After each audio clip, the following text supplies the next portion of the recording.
Hello students, welcome back. Chapter 53 Idiomatic Phrases. Okay, what do you mean by idiom? Idiom എന്താണെന്ന് പറഞ്ഞ് നമുക്ക് തുടങ്ങാം. Animal expression എന്ന് പറഞ്ഞ ചാപ്റ്ററിനോട് വളരെ സിമിലർ ആയിട്ടുള്ള ചാപ്റ്ററാണിത്. ഇഡിയം എന്ന് പറഞ്ഞാൽ a succession of words, meaning a combination of words whose meaning should be learned as a whole. ശരിക്കും അതിൻ്റെ മീനിങ്സ് സെപ്പറേറ്റ് ചെയ്ത് നമുക്ക് മനസ്സിലാവില്ല, പക്ഷേ ആ ഒരു വേർഡ്സിൻ്റെ കോമ്പിനേഷനിലായിരിക്കും അതിൻ്റെ ഒരു മീനിങ് കൺവേ ചെയ്യപ്പെടുക. അതാണ് ഇഡിയംസ് എന്ന് നിങ്ങളുടെ ടെക്സ്റ്റ് ബുക്കിൽ ഒരു ഡെഫിനിഷൻ കൊടുത്തിട്ടുണ്ട്. നമുക്കപ്പോൾ ഓരോരോ ഫ്രേസസിലേക്ക് പോകാം. നമ്മളുടെ ഫസ്റ്റ് ഫ്രേസ് എന്ന് പറയുന്നത് to keep one's fingers crossed. ശരിക്കും അതിൻ്റെ മീനിങ് എന്ന് പറഞ്ഞാൽ to wish for good luck എന്നാണ്. To wish for good luck. അതിൻ്റെ ഒരു നമ്മളിങ്ങനെ ഇഡിയോമാറ്റിക് ഫ്രേസസ് ശരിക്കും പറഞ്ഞിട്ടുണ്ടെങ്കിൽ ഇതെല്ലാം ഒന്ന് മനസ്സിലാക്കിയിരിക്കുക എന്നുള്ളതാണ്. അതിൻ്റെ ഒരു മീനിങ്ങാണ് നമ്മൾ അറിഞ്ഞിരിക്കേണ്ടത്. അപ്പോൾ ശരിക്കും പറഞ്ഞാൽ അത് ഓരോ എന്തെങ്കിലും ഈ ഇഡിയംസിൻ്റെ പിന്നിൽ എന്തെങ്കിലും സ്റ്റോറീസ് ഉണ്ടാവും ചിലപ്പം, അല്ലെങ്കിൽ നമ്മളുടെ ജീവിതത്തിൽ ഡെയിലി നമ്മൾ ചെയ്യുന്ന എന്തെങ്കിലും ആക്ടിവിറ്റീസൊക്കെ ആയിട്ട് ബന്ധപ്പെട്ടതായിരിക്കും. അപ്പോൾ to keep one's fingers crossed എന്ന് പറഞ്ഞിട്ടുണ്ടെങ്കിൽ നമ്മൾ പ്രാർത്ഥിക്കുമ്പോൾ നമ്മളുടെ കൈകളിങ്ങനെ ക്രോസ് ചെയ്ത് പിടിക്കാറുണ്ട്. സോ അപ്പം ആ പ്രാർത്ഥന എപ്പോഴും എന്തിനാണ്? നമ്മൾ പ്രാർത്ഥിക്കുമ്പോഴെപ്പോഴും നമ്മുടെ ജീവിതത്തിൽ എന്തെങ്കിലും നന്മയായിട്ട് വരണമെന്നൊക്കെ നമ്മൾ പ്രാർത്ഥിക്കാറുണ്ട്. ഓക്കെ, നമ്മുടെ പ്രാർത്ഥനയിൽ നന്ദി പറയലുണ്ടാവും, പക്ഷെ നമ്മളുടെ ജീവിതത്തിൽ അങ്ങനെ നടക്കണേ ഇങ്ങനെ നടക്കണേ. സോ അപ്പോൾ മേ ബി അതിൽ നിന്നായിരിക്കും to wish for good luck എന്ന് പറഞ്ഞൊരു ആസ്പെക്റ്റ് കടന്നു വന്നത്. നമ്മളുടെ അടുത്ത ഇഡിയം എന്ന് പറയുന്നത് ലയൺ ഷെയർ. അപ്പോൾ ഇത് നമ്മൾ ഓൾറെഡി പറഞ്ഞിട്ടുള്ളതാണ്, ആനിമൽ എക്സ്പ്രഷനകത്ത് പറഞ്ഞതാണ്.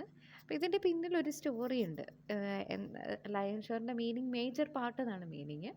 അപ്പോൾ ശരിക്കും പറഞ്ഞ ഇതിൻ്റെ സ്റ്റോറി എന്താണെന്ന് വെച്ചിട്ടുണ്ടെങ്കിൽ ഈസോപ്പ് സ്റ്റോറിയാണ്. ഒരു ഈസോപ്പ് സ്റ്റോറി ഉണ്ട്. അതിൽ കുറേ ആനിമൽസ് ചേർന്നിട്ട് ഒരു മാനിനെ എങ്ങാണ്ട് ഹണ്ട് ചെയ്യും. അപ്പോൾ അത് ഹണ്ട് ചെയ്ത് കഴിയുമ്പോഴത്തേനും അപ്പോൾ എല്ലാവർക്കും ഈക്വൽ ഷെയർ കൊടുക്കണമല്ലോ. ആരൊക്കെയാണ്? ലയൺ ഒറ്റയ്ക്കല്ല, കുറേ പേര് ചേർന്നിട്ടാണ് ഈ ആനിമലിനെ അറ്റാക്ക് ചെയ്യുന്നത്. സോ അപ്പോൾ എല്ലാവർക്കും ഈക്വൽ ഷെയർ ആയിരിക്കണമല്ലോ. പക്ഷേ ലയൺ പറഞ്ഞു കുറച്ച് ഷെയർ ഞാൻ നിങ്ങളുടെ കിങ് ആണല്ലോ, അതുകൊണ്ട് എനിക്ക് ഒരു ഇപ്പോൾ 1/4 തിരിക്കുകയാണെങ്കിൽ 4 തിരിക്കുകയാണെങ്കിൽ 1/4 എൻ്റെ, 1/4 എൻ്റെ. പിന്നെ ഞാൻ ഇത്ര ധൈര്യശാലിയാണല്ലോ, അപ്പോൾ അതുകൊണ്ട് അതിൻ്റെ വീണ്ടും ഒരു 1/4 എനിക്ക്. പിന്നെ എനിക്ക് കുട്ടികളും ഭാര്യയൊക്കെ ഉണ്ടല്ലോ, അപ്പോൾ അതുകൊണ്ട് വീണ്ടും ഒരു 1/4. ആകെപ്പാടെ ബാക്കിയുള്ളവർക്ക് കൊടുക്കുന്ന എത്രയാണ് എന്ന് വെച്ചിട്ടുണ്ടെങ്കിൽ 1/4 മാത്രമേ കൊടുക്കുകയുള്ളൂ. അതിൻ്റെ മീനിങ് ഇത്രയാണ്. ലാർജസ്റ്റ് പാർട്ട് അല്ല ലാർജ് ഷെയർ എന്നൊക്കെയാണ് അതിൻ്റെ മീനിങ് വരിക. നമ്മളുടെ നേക്കഡ് ട്രൂത്ത് എന്ന് പറയുന്നതിൻ്റെ മീനിങ്, നേക്കഡ് ട്രൂത്ത് എന്ന് പറയുന്ന ഇഡിയത്തിൻ്റെ meaning truth as it is എന്നുള്ളൊരു മീനിങ് ആണ്. ഇതിൻ്റെ ഒരു മീനിങ് വരുന്നത്, ഇതിൻ്റെ പിന്നിലൊരു സ്റ്റോറിയുണ്ട്, ഒരു ഓൾഡ് ഗ്രീക്ക് സ്റ്റോറിയാണ്. അത് പ്രകാരം എന്താണെന്ന് വെച്ചാൽ ട്രൂത്തും ഫോൾസ്ഹുഡും കൂടെ കുളിക്കാൻ വേണ്ടി ഇങ്ങനെ വെള്ളത്തിലേക്ക് ഇറങ്ങി. അപ്പോൾ ശരിക്കും പറഞ്ഞാൽ ഫോൾസ്ഹുഡ് ആദ്യം തന്നെ കുളിച്ച് കഴിഞ്ഞിട്ട് ഫോൾസ്ഹുഡ് എന്ത് ചെയ്തു? Came ashore and stole away wearing ട്രൂത്തിൻ്റെ ക്ലോത്തും എടുത്തിട്ട് ഫോൾസ്ഹുഡ് പോയി. അപ്പോൾ ട്രൂത്ത് ശരിക്കും പറഞ്ഞിട്ടുണ്ടെങ്കിൽ ട്രൂത്തിൻ്റെ ഡ്രസ്സ് എടുത്തുകൊണ്ട് ഫോൾസ്ഹുഡ് പോയെന്ന്. പക്ഷെ ട്രൂത്തിന് ഫോൾസ്ഹുഡിൻ്റെ ഡ്രസ്സ് ഇടാൻ ഇഷ്ടമില്ല. അതുകൊണ്ട് ട്രൂത്ത് എന്ത് ചെയ്തു? Truth came to claim nakedness as his identity. അങ്ങനെയാണ് നേക്കഡ് ട്രൂത്ത് എന്ന് പറഞ്ഞിട്ടുള്ള ഈ ഒരു ഇഡിയത്തിൻ്റെ പിന്നിലുള്ള ഒരു കഥ. അപ്പോൾ ട്രൂത്ത് ആസ് ഇറ്റ് ഈസ് എന്നുള്ളതാണ് അതിൻ്റെ ഒരു മീനിങ്. പിന്നെ അടുത്ത നമ്മളുടെ ഇഡിയം എന്ന് പറയുന്നത് to get sack meaning dismissed എന്നാണ്. ശരിക്കും പറഞ്ഞാൽ ഈ പണ്ട് കാലഘട്ടങ്ങളിലൊക്കെ ആർക്കെങ്കിലും ഇപ്പോൾ ബോസിന് അല്ലെങ്കിൽ സുപ്പീരിയർ ഓഫീസേഴ്സിന് വലിയ താല്പര്യമൊന്നും ഇല്ലാതെ വന്നിട്ടുണ്ടെങ്കിൽ എന്തെങ്കിലും രീതിയിൽ എംപ്ലോയറിൻ്റെ ഫേവർ നഷ്ടപ്പെട്ട് കഴിഞ്ഞിട്ടുണ്ടെങ്കിൽ അയാൾക്കൊരു ബാഗും കൂടെ കൊടുക്കും എന്നാണ് പറയുന്നത്. ഒരു ബോക്സൊക്കെ കൊടുക്കും. ആ ബോക്സിനകത്ത് അയാളുടെ സാധനങ്ങളെല്ലാം കൂടെ പെറുക്കിയിട്ടിട്ട് പോകാമെന്നുള്ള രീതി.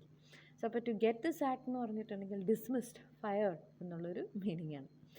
പിന്നെ അടുത്ത നമ്മളുടെ ഫ്രേസ് എന്ന് പറയുന്നത് കിക്ക് ദ ബക്കറ്റ് എന്നാണ്. കിക്ക് ദ ബക്കറ്റ് എന്ന് പറഞ്ഞ ഫ്രേസ് ഈ നമ്മളുടെ ഈ ഒരു പിക്ചറിൽ നിന്ന് തന്നെ മനസ്സിലാവും ടു ഡൈ എന്നുള്ളൊരു മീനിങ്ങാണ്.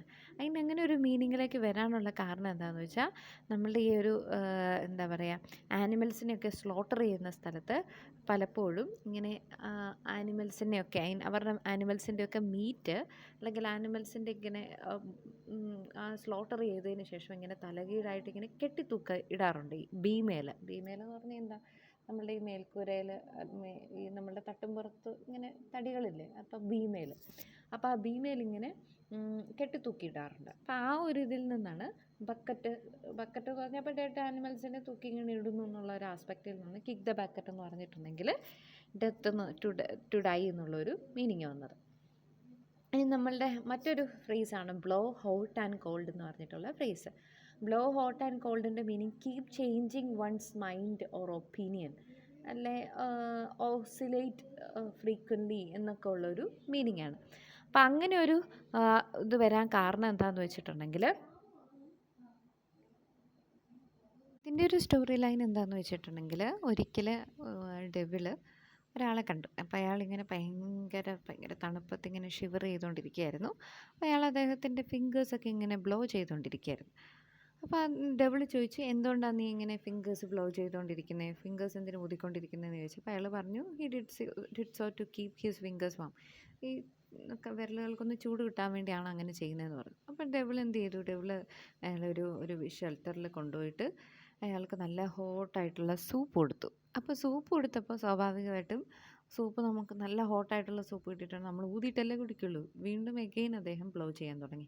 അപ്പോൾ ഇത് കണ്ടപ്പോഴത്തേനും ഡെവിൾ ചോദിച്ചു, എന്തിനാണ് ബ്ലോ ചെയ്യുന്നതെന്ന്. അപ്പോൾ പറഞ്ഞു, ഇത് ഇച്ചിരി തണുപ്പാക്കാൻ വേണ്ടിയാണെന്ന്. അപ്പോൾ ഇത് കേട്ടപ്പോഴത്തേനും ഡെവിളിന് ഭയങ്കര ദേഷ്യം വന്നു. ഡെവിൾ അയാളെ കിക്ക് ചെയ്തു എന്നാണ് പറയുന്നത്. അപ്പോൾ ആ ഒരു കഥയിൽ നിന്നാണ് ഇതിൻ്റെ ഒരു ഫ്രേസ് വരുന്നത്. Blow hot and cold meaning keep changing one's mind or opinion എന്നാണ് വരുന്നത്.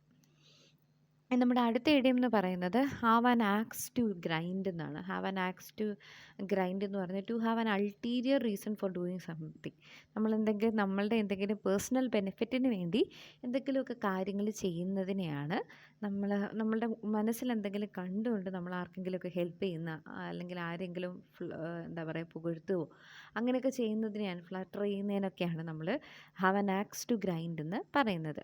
അപ്പോൾ ഇതിന് പിന്നിൽ ഒരു സ്റ്റോറി ഉണ്ട്. ഒരിടത്ത് ഒരാളിങ്ങനെ എന്താ പറയുക ആക്സും ഒക്കെ ആയിട്ട് ഇങ്ങനെ നടന്നു പോവുകയാണ്. അപ്പോൾ അയാൾക്ക് ശരിക്കും പറഞ്ഞാൽ അയാളുടെ ആക്സ് ഇങ്ങനെ ഷാർപ്പൻ ചെയ്യേണ്ടതുണ്ട്. ഷാർപ്പൻ ചെയ്യണമെങ്കിൽ അയാളിങ്ങനെ ഗ്രൈൻഡ് സ്റ്റോൺ അന്വേഷിച്ച് നടക്കുവാണ്. ഷാർപ്പൻ ചെയ്യാൻ വേണ്ടിയുള്ള കല്ല് നോക്കി നടക്കുക. അപ്പോൾ നോക്കിയപ്പോഴത്തേനാണ് ഒരു ഫാം ഹൗസിൻ്റെ മുമ്പിൽ ഒരു കുട്ടീനെ കണ്ടത്.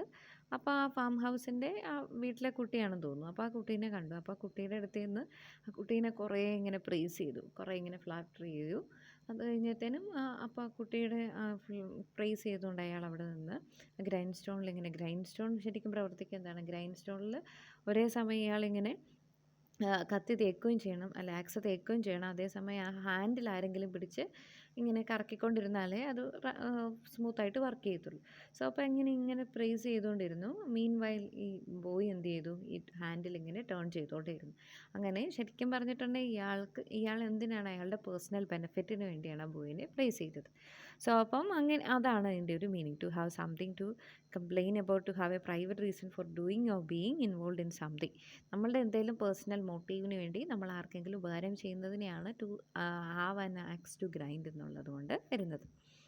നമ്മളുടെ അടുത്തതെന്ന് പറഞ്ഞാൽ കോക്ക് ആൻഡ് ബുൾ സ്റ്റോറി. നമ്മൾ ഓൾറെഡി പറഞ്ഞിട്ടുള്ളതാണ്. ഒത്തിരി എന്താ പറയുക അൺബിലീവബിൾ ആയിട്ടുള്ള മെയ്ഡപ്പ് സ്റ്റോറീനെയാണ്, a story that is a lie, അതാണ് കോക്ക് ആൻഡ് ബുൾ സ്റ്റോറി എന്ന് പറഞ്ഞിട്ടുണ്ട്. ഇനി അടുത്തതെന്ന് പറഞ്ഞിട്ടുണ്ടെങ്കിൽ നമ്മളുടെ മീനിങ് കൊടുത്തിട്ടില്ല, പക്ഷെ നമുക്ക് എക്സ്പ്ലെയിൻ ചെയ്യാം. ഹോപ്സൺസ് ചോയ്സ് എന്ന് പറയുന്നതാണ് ഫ്രേസ്. ഹോപ്സൺസ് ചോയ്സ് എന്ന് പറഞ്ഞിട്ടുണ്ടെങ്കിൽ ശരിക്കും പറഞ്ഞാൽ അതിൻ്റെ മീനിങ് എന്ന് പറഞ്ഞാൽ expression use when there is no choice whatsoever in a certain situation. നമ്മളുടെ മുമ്പിൽ ഒരു ചോയ്സ് ഇല്ല, നമുക്കിങ്ങനെ ചോയ്സ് വെക്കുന്നത് പോലെ നമുക്ക് ഫീൽ ചെയ്യും, പക്ഷേ ആ ചോയ്സ് ശരിക്കും ക്രെഡിബിൾ ആയിട്ടുള്ള ചോയ്സ് അല്ല. നമുക്ക് വേറെ വഴിയില്ലാത്തതുകൊണ്ട് ഏതെങ്കിലും എടുക്കേണ്ടി വരുന്നു, അല്ലെങ്കിൽ എന്തെങ്കിലും എടുക്കുക, അല്ലെങ്കിൽ ഒന്നും കിട്ടത്തില്ല എന്നൊരവസ്ഥയാണ്. അതാണ് ഹോപ്സൺസ് ചോയ്സ് എന്ന് പറഞ്ഞതിൻ്റെ മീനിങ്. അപ്പോൾ അതിൻ്റെ ഒരു സ്റ്റോറി എന്താണെന്ന് വെച്ചാൽ, ഒരിടത്ത് തോമസ് ഹോബ്സൺ എന്ന് പറഞ്ഞ ഒരാളുണ്ടായിരുന്നു. അപ്പോൾ അയാൾ കുറേ ഇങ്ങനെ റെൻറ്റിന് ഹോഴ്സിനെ കൊടുക്കുന്നു. മെയിൻലി റെൻറ്റിന് ഹോഴ്സിനെ എടുക്കുന്നത് കേംബ്രിഡ്ജിലൊക്കെ പഠിക്കുന്ന സ്റ്റുഡൻസ് ഒക്കെയാണ്. അപ്പോൾ അവർക്ക് അവിടുന്ന് യൂണിവേഴ്സിറ്റിയുടെ അവിടുന്ന് ഒരറ്റത്തുനിന്ന് മറ്റേ അറ്റത്തേക്കൊക്കെ യാത്ര ചെയ്യാൻ വേണ്ടിയൊക്കെ ആയിരിക്കും. അപ്പോൾ ശരിക്കും പറഞ്ഞ് ഇയാളിങ്ങനെ പറയാറുണ്ട്, ഓക്കെ ഏത് ഹോഴ്സിനെ വേണമെങ്കിലും എടുത്തോ, പക്ഷേ നിങ്ങൾ ആദ്യം ഈ സ്റ്റേപ്പിളിൽ കാണുന്ന ആദ്യത്തെ ഹോഴ്സിനെ വേണം എടുക്കാൻ. അപ്പോൾ ശരിക്കും പറഞ്ഞാൽ കുട്ടികളുടെ മുമ്പിൽ ഒരു ചോയ്സ് വെക്കുന്നുണ്ട്, എന്ന് വെച്ചാൽ റെൻറ്റിന് ഹോഴ്സ് എടുക്കാൻ വരുന്നവരുടെ മുമ്പിൽ ഒരു ചോയ്സ് ഉണ്ട്, ഏത് വേണേലും എടുത്തോ എന്നും പറയുന്നുണ്ട്, പക്ഷേ ആദ്യം കാണുന്ന ഹോഴ്സിനെ എടുക്കാവുള്ളൂ എന്ന് പറഞ്ഞു. സോ അപ്പോൾ ശരിക്കും പറഞ്ഞാൽ ചോയ്സ് ഉണ്ടോ എന്ന് ചോദിച്ചാൽ ചോയ്സ് ഉണ്ട്, ഇല്ലെങ്കിൽ ഇല്ല എന്നുള്ളൊരു മീനിങ്. നമുക്ക് ചോയ്സ് ഒരു ക്രെഡിബിൾ ആയിട്ടുള്ള ചോയ്സ് ഇല്ല. പക്ഷേ വേറെ സിറ്റുവേഷൻ ഇല്ലാത്തതുകൊണ്ട് ഈ പറയുന്ന ഏതെങ്കിലും ഒരു സിംഗിൾ ചോയ്സിൽ നിൽക്കേണ്ടി വരും. അതാണ് ഹോബ്സൺസ് ചോയ്സിൻ്റെ മീനിങ്. ഇനി നമ്മളുടെ മറ്റൊരു ഇഡിയമാണ് പെൻഡോറസ് ബോക്സ്. പെൻഡോറസ് ബോക്സ് എന്ന് പറഞ്ഞിട്ടുണ്ട്, ഇത് പണ്ടത്തെ ഒരു ഗ്രീക്ക് മിത്തോളജീനെ ബേസ് ചെയ്തിട്ടുള്ളതാണ്. അപ്പോൾ പണ്ട് ഗ്രീക്ക് മിത്തോളജിയിൽ ശരിക്കും പറഞ്ഞാൽ ഫയർ ഹ്യൂമൻ ബീങ്സിന് ഒട്ടും ഫയർ എന്ന് പറഞ്ഞിട്ടുണ്ട് ഏറ്റവും പ്രഷ്യസ് ആയിട്ടുള്ള ഒന്നാണല്ലോ. അപ്പോൾ സെയ്യൂസ് ദേവൻ്റെ കയ്യിൽ നിന്ന് ഫയർ ശരിക്കും പറഞ്ഞാൽ പ്രൊമീത്യസ് എന്ന് പറഞ്ഞിട്ടുള്ള ഒരു ദൈവം കൊണ്ട് നമ്മളുടെ ഏർത്തിൽ കൊണ്ട് നമുക്ക് ഗിഫ്റ്റായിട്ട് തരികയാണ്. അപ്പോൾ ശരിക്കും പറഞ്ഞിട്ടുണ്ട് സിയൂസിന് ഇത് ഭയങ്കര ദേഷ്യം വരും, ഹ്യൂമൻ ബീങ്സിനോട് ആശ്രയിച്ചൊരു ഭയങ്കര ദേഷ്യമൊക്കെ വരും. അപ്പോൾ ഹ്യൂമൻ ബീങ്സിനെ ശരിക്കും ട്രാപ്പ് ചെയ്യാൻ വേണ്ടി പണ്ടോര എന്ന് പറഞ്ഞിട്ടുള്ള ഒരാളുടെ കയ്യിൽ, പണ്ടോര ഒരു സ്ത്രീയുടെ, അപ്പോൾ പണ്ടോരയുടെ കയ്യിൽ ഒരു ബോക്സ് കൊണ്ട് കൊടുക്കും, പണ്ടോരയുടെ വെഡ്ഡിങ്ങിൻ്റെ അന്ന്. അപ്പോൾ പറയും ഇത് നീ വെഡ്ഡിങ് കഴിയുന്നവരെ ഓപ്പൺ ചെയ്യാൻ പാടില്ല എന്നൊക്കെ പറയും. അപ്പോൾ നമ്മളോട് ഒരാൾ തുറക്കരുതെന്ന് പറഞ്ഞിട്ടുണ്ടെങ്കിൽ നമുക്ക് സ്വാഭാവികമായിട്ട് മനസ്സിലെന്താ തോന്നുന്നത്, അത് വീണ്ടും തുറന്നു നോക്കാൻ തോന്നും. അത് തന്നെയാണ് ഇവിടെ സംഭവിച്ചത്. ഭയങ്കരമായിട്ട് അത് തുറന്നു നോക്കാൻ തോന്നി, ഒരു ടെംപ്റ്റേഷൻ വന്നു. അങ്ങനെ പണ്ടോരത് തുറന്നു നോക്കി. തുറന്നു നോക്കിയപ്പോഴത്തേനും അതിൽ നിന്ന് എല്ലാ തരത്തിലുള്ള ഈവിൾ സ്പിരിറ്റ്സ് എന്ന് പറഞ്ഞിട്ടുണ്ടെങ്കിൽ എന്താ, ഹെയ്റ്റ്രഡിൻ്റെ, എന്താ പറയുക, ലസ്റ്റിൻ്റെ, എൻവിയുടെ, അങ്ങനെയുള്ള എല്ലാ തെറ്റായിട്ടുള്ള കാര്യങ്ങളും ഭൂമിയിലേക്ക് വന്നെന്നാണ് പറയുന്നത്. സോ അപ്പോൾ പണ്ടോറസ് ബോക്സിൻ്റെ meaning A source of many unforeseen troubles and disaster. നമ്മൾ കാണാത്ത ഒത്തിരി ട്രബിൾസ് ആൻഡ് ഡിസാസ്റ്ററിൻ്റെ സോഴ്സാണ്. അങ്ങനെ ഒരു മീനിങ്ങാണ് പണ്ടോറാസ് ബോക്സിന് ഉള്ളത്. ഇനി നമ്മളുടെ അടുത്ത വേർഡ് എന്ന് പറയുന്നത് Gordian knot. GORDIAN knot, Gordian knot എന്ന് പറഞ്ഞാൽ പണ്ടൊരു ഒരിക്കൽ ഒരു രാജ്യത്ത് രാജാവ് അൺഎക്സ്പെക്റ്റഡ് ആയിട്ട് മരിച്ചുപോയി. അപ്പോൾ അവിടെ ഒരു പ്രോഫസി വന്നു, ഒരു ആരാണോ ആദ്യമായിട്ട് ഈ രാജ്യത്തേക്ക് കാളയുടെ പുറത്ത് അല്ലെങ്കിൽ ഒരു ഓക്സിൻ്റെ പുറത്ത് ഇങ്ങനെ വരുന്നത്, അയാളായിരിക്കും, ഒരു ഓക്സ് വാഹനിൽ വരുന്നത് ആരായിരിക്കോ അയാളായിരിക്കും ഇവിടുത്തെ അടുത്ത രാജാവെന്ന് പറയും. അപ്പം എന്തായാലും ഫോർച്ചുനേറ്റ്ലി അങ്ങോട്ട് വന്നത് ഒരു ഗോഡിയസ് എന്ന് പറഞ്ഞൊരു സാധാരണക്കാരനായിട്ടുള്ളൊരു ഫാമറായിരുന്നു വന്നത്. അപ്പോൾ അയാൾക്ക് ശരിക്കും പറഞ്ഞിട്ടുണ്ടെങ്കിൽ അയാൾ രാജാവായി. അപ്പോൾ അയാൾക്ക് ഭയങ്കര സന്തോഷം. അപ്പോൾ അയാളുടെ ദൈവത്തിന് വേണ്ടി ഈ അയാളുടെ ഓക്സിനെ ഇങ്ങനെ എന്താ പറയുക, ഒരു സാക്രിഫൈസ് വരെ പോലെ കൊടുക്കാൻ വേണ്ടി തീരുമാനിച്ചു. അപ്പോൾ ആ ഗോഡിയസ് ശരിക്കും പറഞ്ഞിട്ടുണ്ടെങ്കിൽ ഒരു ഭയങ്കര ടഫായിട്ടുള്ള എന്ന് വെച്ചിട്ടുണ്ടെങ്കിൽ അഴിക്കാൻ പറ്റാത്ത ഒരു കെട്ട് ഉണ്ടാക്കി. അങ്ങനെ ആ കെട്ടിവെച്ചു, ആ ഓക്സിനെ അവിടെ ഒരു സ്ഥലത്തേക്ക് ഇങ്ങനെ കെട്ടിവെച്ചു. അപ്പോൾ ഈ ഓക്സിനെ അല്ലെങ്കിൽ ഓക്സ് വാഗനെ ആരാണോ ബ്രേക്ക് ചെയ്യുന്നത്, ആരാണ് ഈ നോട്ട് അയക്കുന്നത്, അയാളായിരിക്കും ഈ ഏഷ്യയിലെ ഈ സ്ഥലത്തിൻ്റെ അടുത്ത രാജാവെന്ന് പറയും. പിന്നീട് അലക്സാണ്ടറിൻ്റെ കാലഘട്ടത്തിൽ ഈ നോട്ട് ശരിക്കും പറഞ്ഞാൽ അഴിക്കാനൊന്നും പറ്റില്ല. പക്ഷേ അലക്സാണ്ടർ എന്ത് ചെയ്തു, ആ നോട്ട് ഇങ്ങനെ ഒരു സ്വോർഡ് വെച്ചിട്ട് മുറിച്ച് കളഞ്ഞു. അപ്പോൾ പിന്നീട് അലക്സാണ്ടർ ഏഷ്യ മുഴുവൻ പിടിച്ചടക്കി എന്നാണ് പറയുന്നത്. അപ്പോൾ ഗോർഡിയൻ നോട്ടിൻ്റെ മീനിങ് എന്ന് പറഞ്ഞിട്ടുണ്ടെങ്കിൽ an extremely difficult or complex problem എന്നാണ്. an extremely difficult or complex problem. ഇനി അടുത്ത നമ്മളുടെ വേർഡ് എന്ന് പറയുന്നത്, നമ്മളുടെ ഫ്രേസ് എന്ന് പറയുന്നത് സോപ്പ് ടു സെറിബ്രസ് എന്ന് പറഞ്ഞിട്ടുണ്ടെങ്കിൽ ബ്രൈബ് നമ്മൾ കൈക്കൂലി കൊടുക്കുക, കൺസെഷൻ ഓർ ബ്രൈബ്. നമ്മളുടെ ഒരു വലിയൊരു ട്രബിൾസം സിറ്റുവേഷൻ ഒഴിവാക്കാൻ വേണ്ടി കൈക്കൂലി കൊടുക്കുന്നതിനാണ് സോപ്പ് ടു സെറിബ്രസ് എന്ന് പറയുന്നത്. സെറിബ്രസ് എന്ന് പറയുന്നത് ശരിക്കും പറഞ്ഞാൽ 3 തലയുള്ള ഒരു ഡോഗാണ്. ഒരു ഡോഗാണ്, 3 തലയുള്ള ഒരു ഭീമാകാരനായിട്ടുള്ളൊരു ഡോഗാണ് സെറിബ്രസ്. അപ്പോൾ ഈ സെറിബ്രസിനെ ശരിക്കും പറഞ്ഞിട്ടുണ്ടെങ്കിൽ ഈ എനിയേഡിനകത്ത് പറയുന്നുണ്ട്, എനിയേഡിനകത്ത് ഇങ്ങനെ വേർജിൽ പറയുന്നുണ്ട് ഈ സെറിബ്രസ് എന്ന് പറഞ്ഞ ക്യാരക്ടറിനെ പറ്റി. അപ്പോൾ എയ്നിയസ് എന്ന് പറഞ്ഞിട്ടുള്ള ആൾക്ക് ഇങ്ങനെ അണ്ടർ വേൾഡിലൂടെ സഞ്ചരിക്കുമ്പോൾ ഒരു വാതിലിൽ ഇങ്ങനെ കാവൽക്കാരനായിട്ടുള്ളത് ഈ സെറിബ്രസ് ആണ്. അപ്പോൾ സെറിബ്രസിനെ ക്രോസ് ചെയ്ത് പോയാലേ അയാൾക്ക് അകത്തേക്ക് കയറിപ്പോകാൻ പറ്റത്തുള്ളൂ. അപ്പോൾ ഈ സെറിബ്രസിനെ എങ്ങനെയെങ്കിലും എന്തെങ്കിലുമൊക്കെ കൊടുത്ത് സാറ്റിസ്ഫൈ ചെയ്തിട്ടുണ്ടെങ്കിൽ, ഇപ്പം എന്താണ്, നമ്മളിപ്പം ചില സിനിമയ്ക്കകത്തൊക്കെ കണ്ടിട്ടില്ല, പട്ടിനെ ഒഴിവാക്കാൻ വേണ്ടി ബിസ്ക്കറ്റ് കൊടുക്കുകയോ അല്ലെങ്കിൽ എന്താണ് വല്ല ബോൺ പീസൊക്കെ കൊടുക്കുന്ന പോലെ, എന്നിട്ട് ആ പട്ടീനെ ഒഴിവാക്കിയിട്ട് കള്ളന്മാരൊക്കെ അകത്ത് കയറുന്നുണ്ട്. അതുപോലെ തന്നെ ഈ സെറിബ്രസിനെ എങ്ങനെയെങ്കിലുമൊക്കെ എന്തെങ്കിലും ഫുഡൊക്കെ കൊടുത്ത് ശ്രദ്ധ തിരിച്ചാൽ മാത്രമേ ഈ നമ്മളുടെ ഏനിയസിനെ അകത്തേക്ക് കയറാൻ പറ്റത്തുള്ളൂ. അപ്പോൾ സോപ്പ് ടു സെറിബ്രസ് എന്ന് പറഞ്ഞിട്ടുണ്ടെങ്കിൽ ബ്രൈബ് ചെയ്യുക, കൈക്കൂലി കൊടുക്കുക എന്നുള്ളൊരു മീനിങ് ആണ്. ഇനി അടുത്ത നമുക്ക് വളരെ പരിചിതമാണ്, between the devil and the deep blue see. അത് നമുക്ക് ഭയങ്കര പരിചിതമായിട്ടുള്ളൊരു ഫ്രേസാണ്. എന്താണ്, 2 അൺപ്ലസൻറ്റ് സിറ്റുവേഷനാണ്. സീയും ഡെവിളും രണ്ടും അൺപ്ലസൻറ്റ് സിറ്റുവേഷനാണ്. അതിലെ ഏറ്റവും ഭേദപ്പെട്ട ഒരു സിറ്റുവേഷൻ ചൂസ് ചെയ്യുക. അതാണ് to choose between two unpleasant situation. അതാണ് between the devil and the deep blue sea എന്ന് പറയുന്നതിൻ്റെ മീനിങ്. അടുത്തത് നമുക്ക് പഴയ നമ്മൾ പണ്ടൊക്കെ പഠിച്ചിട്ടുള്ള ഒരു ഇതാണ് അഗ്ലി ഡഗ്ലിംഗ് എന്നുള്ള ഒരു സ്റ്റോറി നമുക്കറിയാം. അഗ്ലി ഡഗ്ലിംഗ് ശരിക്കും പറഞ്ഞിട്ടുണ്ട് ഒരു താറാവിൻ്റെ കുഞ്ഞുങ്ങളിൽ ഒരെണ്ണം മാത്രം ഭയങ്കര അഗ്ലി ആയിരുന്നു. അത് എല്ലാവരും ആ അഗ്ലി ഡഗ്ലിങ്ങിനെ ഭയങ്കരമായിട്ട് കളിയാക്കിയിരുന്നു, ഹരാസ് ചെയ്തിരുന്നു. അപ്പോൾ പലയിടത്ത് ചെല്ലുമ്പോഴും എല്ലായിടത്തും ഒരു ഹ്യൂമിലിയേഷൻ ഫേസ് ചെയ്യേണ്ടി വന്നു. അറ്റ് ലാസ്റ്റ് ഇങ്ങനെ വിഷമിച്ച് ഇങ്ങനെ ജീവിച്ച് വന്നു. അപ്പോൾ എപ്പോഴും ഒരിങ്ങനെ സ്വാൻസിനെ കാണുമ്പോഴത്തേനും അഗ്ലി ഡഗ്ലിങ് ഓർക്കാറുണ്ട്. എന്ത് രസമാണ് ഈ സ്വാൻസിനെ കാണാൻ, ഞാൻ അവരുടെ മുമ്പിൽ പോലും ചെന്ന് പെടത്തില്ല, അവരും എന്നെ കളിയാക്കും എന്നൊക്കെ ഓർത്തിരുന്നു. ഒരു ദിവസം ഇങ്ങനെ അഗ്ലി ഡഗ്ലിങ് നോക്കുമ്പോഴാണ് അഗ്ലി ഡഗ്ലിങ്ങിനെ വെള്ളം കുടിക്കാൻ വേണ്ടി വരുമ്പോഴാണ് ഇതിന് ഒരു മിറർ ഇമേജ് പോലെ ഇങ്ങനെ റിഫ്ലക്ഷൻ ഇങ്ങനെ റിവറിൽ കാണും. റിഫ്ലക്ഷൻ കാണുമ്പോഴത്തേനും ഈ അഗ്ലി ഡക്ലിങ് ഞെട്ടിപ്പോവും. കാരണം എന്താണ്, ഒരു ബ്യൂട്ടിഫുൾ സ്വാനായിട്ട് അഗ്ലി ഡക്ലിങ് മാറിയിരുന്നു. അപ്പോൾ ശരിക്കും അത് അഗ്ലി ഡക്ലിങ്ങിൻ്റെ മീനിങ് എന്ന് പറഞ്ഞിട്ടുണ്ട് someone or something that is ugly and not successful when young or new but will later become beautiful or successful. നമ്മുടെ അഗ്ലി ഡക്ലിങ്ങിനെ പോലെ തുടക്ക കാലഘട്ടങ്ങളിൽ ഭയങ്കര അൺസക്സസ്ഫുൾ ഒക്കെ ആയിരിക്കും, സക്സസ്ഫുള്ളേ ആയിരിക്കില്ല. പക്ഷേ പിന്നീട് ജീവിതത്തിൻ്റെ നല്ല കാലത്തിൽ കുറച്ച് മുമ്പോട്ട് പോകുമ്പോൾ ബ്യൂട്ടിഫുൾ ആവുകയോ സക്സസ്ഫുൾ ആവുകയോ ഒക്കെ ചെയ്യുന്നതിനെയാണ് അഗ്ലി ഡക്ലിംഗ് എന്ന് പറയുന്നത്. ഇനി നമ്മൾക്ക് അറിയാവുന്ന കുറച്ച് വേർഡ്സും കൂടി ഇതിനിടയ്ക്ക് ഇഡിയോമാറ്റിക് ഫ്രേസുകൾ വരുന്നുണ്ട്. ഡോഗ് ഇൻ ദ മേഞ്ചർ നമുക്ക് ഓൾറെഡി പറഞ്ഞിട്ടുണ്ട്. പട്ടിയൊട്ട് പുല്ല് തിന്നത്തുമില്ല, പശുവിനെ വിട്ട് തീറ്റിക്കുകയില്ല എന്ന് പറഞ്ഞ് നമ്മളുടെ ഫ്രേസുകൾ ഡോഗ് ഇൻ ദ മേഞ്ചർ. പിന്നെ സോർഡ് ഓഫ് ഡെമോക്ലിസ് എന്ന് പറഞ്ഞിട്ടുണ്ടെങ്കിൽ ഈ ഡെമോക്ലിസ് എന്ന് ശരിക്കും പറഞ്ഞിട്ടുണ്ട് ഡെമോക്ലിസ് ഒരു രാജസേവകനായിരുന്നു. അപ്പോൾ അവരുടെ രാജാവിനെ പറ്റി ഒരു ദിവസം ഇങ്ങനെ പറയുക, അങ്ങ് എന്ത് ഭാഗ്യവാനാണ്, അങ്ങേക്ക് എന്തൊക്കെ ലക്ഷ്യമാണ്, അങ്ങേക്ക് ഒന്നിനെ പറ്റി കൺസേൺ ഇല്ല, അങ്ങ് ഏറ്റവും ലോകത്തിൽ ഭാഗ്യവാനാണെന്നൊക്കെ പറയും.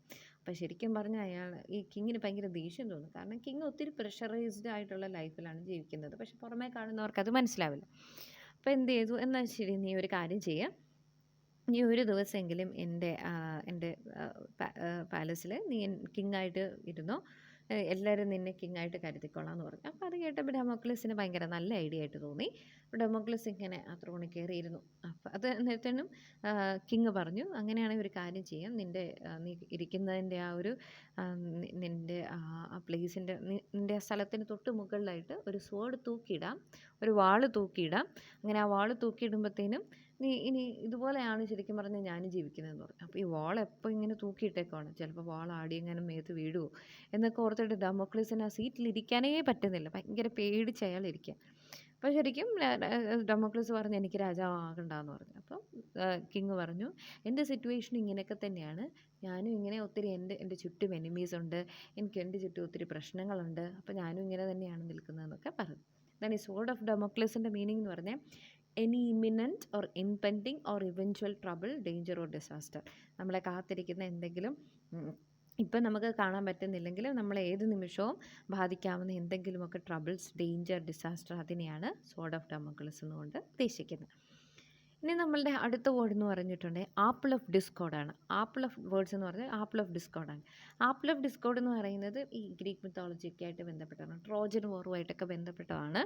അപ്പോൾ ശരിക്കും പറഞ്ഞിട്ടുണ്ടെങ്കിൽ ഈ ട്രോജൻ വാറിൻ്റെ ഒക്കെ ഒരു പിന്നിലൊരു ശരിക്കും പറഞ്ഞാൽ ട്രോജൻ വാർ ഹ്യൂമൻസ് തമ്മിലുള്ള യുദ്ധമാണെങ്കിൽ തന്നെ അതിൻ്റെ പിന്നെ വലിയ എന്താ പറയുക, ഗ്രീക്ക് ഗോഡ്സിൻ്റെയും ഗോഡസിൻ്റെയും പ്രസൻസ് ഒക്കെ ഉണ്ടെന്നാണ് പറയുന്നത്.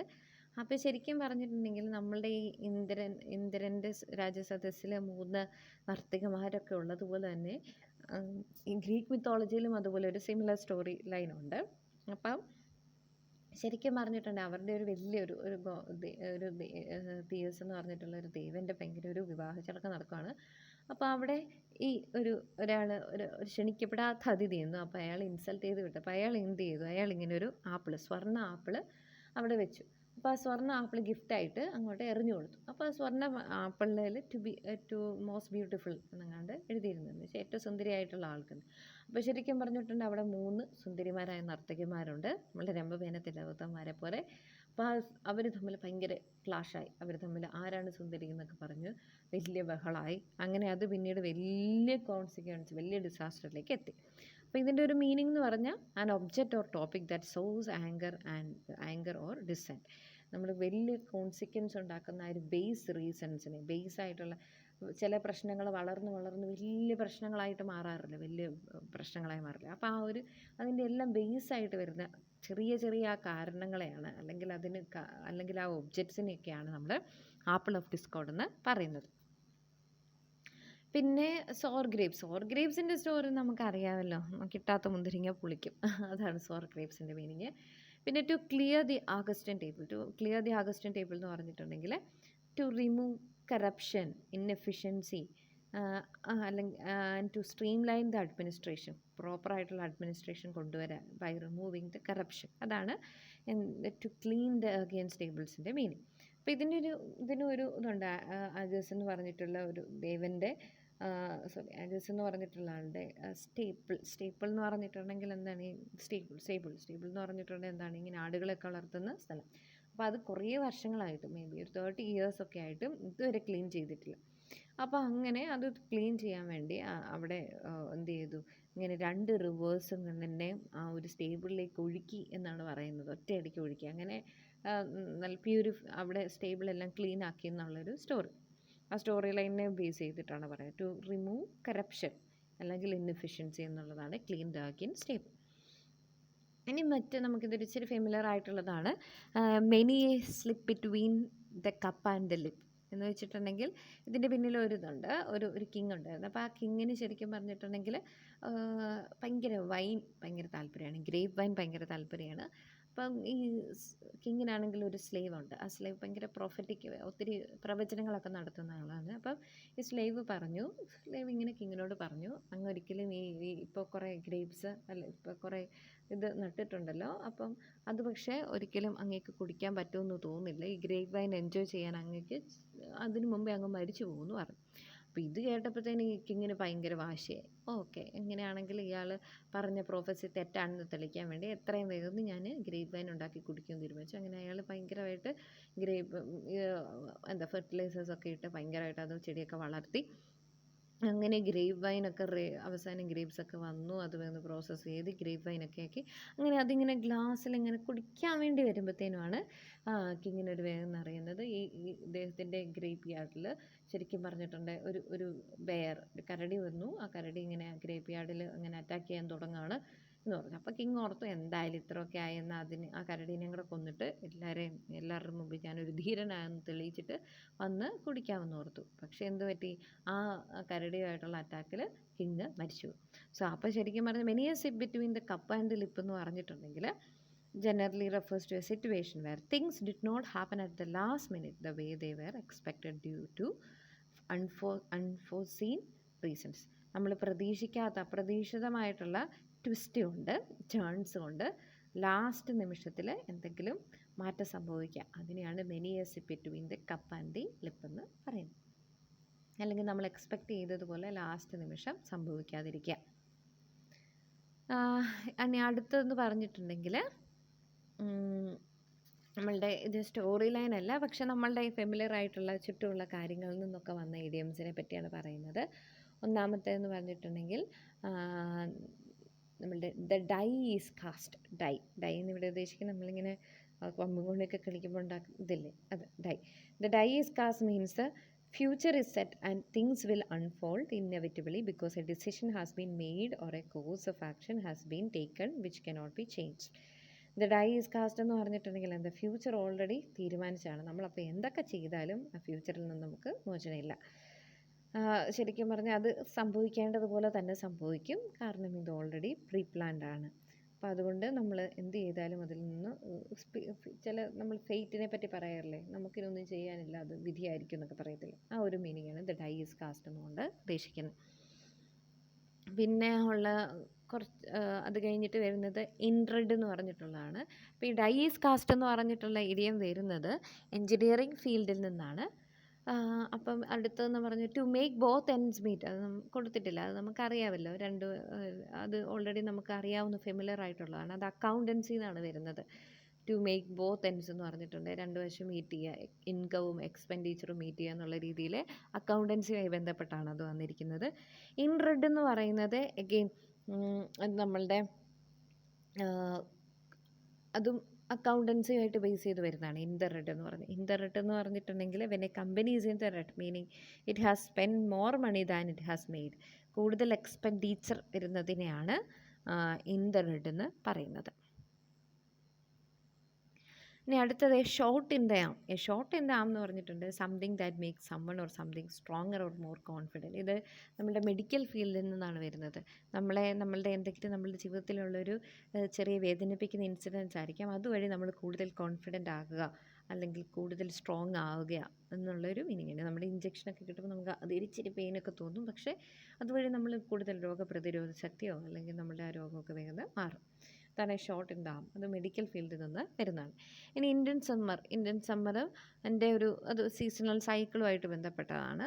സീസണൽ സൈക്കിൾ വെതറുമായിട്ടൊക്കെ ബന്ധപ്പെട്ട് വന്ന ഒരു ഇതാണ്, ഫ്രേസാണ്. ഇന്ത്യൻ സമ്മർ എന്ന് പറഞ്ഞിട്ടുണ്ട് to spell a unseasonably warm and dry weather which usually take place in the early autumn. നമ്മളുടെ എക്സ്പെക്റ്റേഷന് വിപരീതമായിട്ട് നമ്മൾ ഒട്ടും പ്രതീക്ഷിക്കാത്ത രീതിയിൽ ഭയങ്കര ചൂട്, ഭയങ്കര ഡ്രൈ വെതറൊക്കെ നേരത്തെ വരുന്നതിനെയാണ് നമ്മൾ ഒട്ടും പ്രതീക്ഷിക്കാത്ത ചൂട്, നമ്മൾ പ്രതീക്ഷിക്കാത്ത ഭയങ്കര ഡ്രൈ ആയിട്ടുള്ള വെതറൊക്കെ കടന്നു വരുമ്പം അതിനെയാണ് ഇന്ത്യൻ സമ്മർ എന്ന് പറയുന്നത്. ഷോട്ട് ഇൻ ദ ഡാർക്ക് എന്ന് പറഞ്ഞിട്ടുണ്ട് ഗസ് എന്നുള്ള meaning. Guess that you make without having any facts or ideas to support it. നമുക്ക് പ്രത്യേകിച്ച് നമ്മളൊക്കെ സപ്പോർട്ടീവ് ആയിട്ടുള്ള ഒന്നുമില്ല, പക്ഷെ നമ്മൾ ചുമ്മാ ഗസ് ചെയ്യുന്നതിനാണ് ഷോട്ട് ഇൻ ദി ഡാർക്ക് എന്ന് പറയുന്നത്. Shot in the dark, shot in the arm already പറഞ്ഞല്ലോ, മെഡിസിനിൽ നിന്ന് വന്നതാണ്. ഷോട്ട് ഇൻ ദ ഡാർക്ക് എന്ന് പറയുന്നത് വൈൽഡ് ഗസ്. അത് വരുന്നത് ശരിക്കും ആർച്ചറിയിൽ നിന്നാണ്, ശരിക്കും അമ്പെയ്ത്തിൽ നിന്നാണ് ഷോട്ട് ഇൻ ദ ഡാർക്ക് എന്ന് പറയുന്ന ഇത് വരുന്നത്. മംബോ ജംബോ എന്ന് പറയുന്നത് ഇതൊക്കെയാണ് ഇഡിയോമാറ്റിക് എക്സ്പ്രഷൻ വരുന്നത്. Speech and writing that is nonsense or very complicated and cannot be understood. ഭയങ്കര നോൺസെൻസ് ആയിട്ടുള്ള കാര്യങ്ങളാണ്, അല്ലെങ്കിൽ ഭയങ്കര കോംപ്ലിക്കേറ്റഡ് ആയിട്ടുള്ള നമുക്ക് മനസ്സിലാക്കാൻ പറ്റാത്ത കാര്യങ്ങളെയാണ് മംബോ ജംബോ എന്ന് പറയുന്നത്. അത് ശരിക്കും ആഫ്രിക്കൻ ട്രൈബൽ പ്രാക്ടീസിൽ നിന്നാണ് അങ്ങനെ ഒരു ഫ്രേസ് കടന്നു വരുന്നത്. പിന്നെ to give off the cold shoulder എന്ന് പറഞ്ഞിട്ടുണ്ടെങ്കിൽ to give one the cold shoulder, അങ്ങനെ രണ്ട് രീതിയിൽ to give one the cold shoulder എന്ന് പറഞ്ഞിട്ടുണ്ടെങ്കിൽ അഗെയിൻ അത് വരുന്നത് അതിൻ്റെ ഒരു മീനിങ് എന്ന് പറഞ്ഞിട്ടുണ്ട് to treat somebody in an unfriendly manner. നമ്മൾ ഒരു അൺഫ്രണ്ട്ലി ആയിട്ട് ഒരാളോട് പെരുമാറുന്നതിനെയാണ് കോൾഡ് എന്ന് പറയുമ്പോൾ തന്നെ ഒരു അൺഫ്രണ്ട്ലി ഒരു മീനിങ് കിട്ടുന്നുണ്ട്. To give one the cold shoulder meaning to treat somebody in an unfriendly manner. നമ്മൾ മറ്റൊരാളോട് തീരെ അൺഫ്രണ്ട്ലി ആയിട്ട് പെരുമാറുന്നതിനാണ് കോൾഡ് ഷോൾഡർ എന്ന് പറയുന്നത്. ഇനി നമുക്ക് ഹോബ്സൺസ് ചോയ്സ്, നിങ്ങളുടെ എക്സസൈസിൽ ഹോബ്സൺസ് ചോയ്സ് ഉണ്ട്, പൻഡോരസ് ബോക്സ് ഉണ്ട്. അക്കിലസ് ഹീൽ എന്ന് പറഞ്ഞിട്ടുണ്ട് നമ്മളുടെ ഏറ്റവും വീക്ക്നെസ് അല്ലെങ്കിൽ വൾണറബിൾ പോയിൻറ്റിനെയാണ് അക്കിലസ് ഹീൽ എന്ന് പറയുന്നത്. അക്കിലസ് ഹീലിനെ ബേസ് ചെയ്തിട്ടുള്ളൊരു വലിയൊരു സ്റ്റോറി തന്നെ ഉണ്ട് അക്കിലസ് ഹീൽ. അപ്പോൾ അക്കിലസിന് ശരിക്കും പറഞ്ഞിട്ടുണ്ടെങ്കിൽ അക്കിലസിൻ്റെ മദർ അക്കിലസിന് എന്താ പറയുക ഇമ്മോർട്ടലാക്കാൻ വേണ്ടി ഇങ്ങനെ വെള്ളത്തിൽ മുക്കുന്നുണ്ട്. നമ്മൾ പണ്ട് മഹാഭാരതത്തിലൊക്കെ സംഭവിക്കുന്ന പോലെ തന്നെ വെള്ളത്തിൽ ഇങ്ങനെ മുക്കുന്നുണ്ട്. അപ്പോൾ വെള്ളത്തിൽ മുക്കി കഴിയുമ്പോഴത്തേനും എന്താ പറ്റുക, വെള്ളത്തിൽ മുക്കുമ്പോൾ ഈ കുട്ടീനെ ഇങ്ങനെ തലകീഴായിട്ടാണ് മുക്കിയത്. അപ്പോൾ കുട്ടിയുടെ ഹീൽ പാർട്ടിലായിരുന്നു അമ്മ പിടിച്ചിരുന്നത്. അപ്പോൾ അതുകൊണ്ട് തന്നെ ആ ഹീൽ പാർട്ട് വെള്ളത്തിൽ മുങ്ങിയിട്ടില്ല. അപ്പോൾ അതാണ് അക്കിലസിൻ്റെ അവസാനം, അക്കിലസിൻ്റെ മരണം അക്കിലസിൻ്റെ ഹീല് നമ്മുടെ ഉപ്പൂറ്റിയിൽ ഇങ്ങനെ അറ്റാക്ക് ഉണ്ടായിട്ടാണ്, അവിടെ ഉള്ള വൂണ്ട് കൊണ്ടാണ് അക്കിലസ് മരിച്ചു വന്നത്. സോ അപ്പം അതിൻ്റെ ഒരു മീനിങ് എന്ന് പറയുന്നത് വീക്ക്നെസ് ഓർ വൾണറബിൾ പോയിൻ്റ് എന്നാണ്. പിന്നെ നമുക്ക് ഉള്ളത് ടു ബി ബിറ്റ്വീൻ ആൻഡ് ക്യാരബിൾസ് എന്ന് പറഞ്ഞിട്ടുണ്ടെങ്കിൽ ക്യാരബിൾസ് മീനിങ് ചൂസിങ് ബിറ്റ്വീൻ ടു ഇവിൾസ്. രണ്ടും തെറ്റായിട്ടുള്ള കാര്യമാണ്, അതിൽ തമ്മിൽ ഭേദം എന്നുള്ളതാണ്. നമ്മളുടെ ചെകുത്താനും കടലിലും നടക്കും between the double and the deep സീയുടെ ഏകദേശം സിമിലർ മീനിങ് തന്നെയാണ് പറയുന്നത്. നിങ്ങൾക്ക് എല്ലാവർക്കും മനസ്സിലായെന്ന് ഞാൻ വിചാരിക്കുന്നു. Thank you.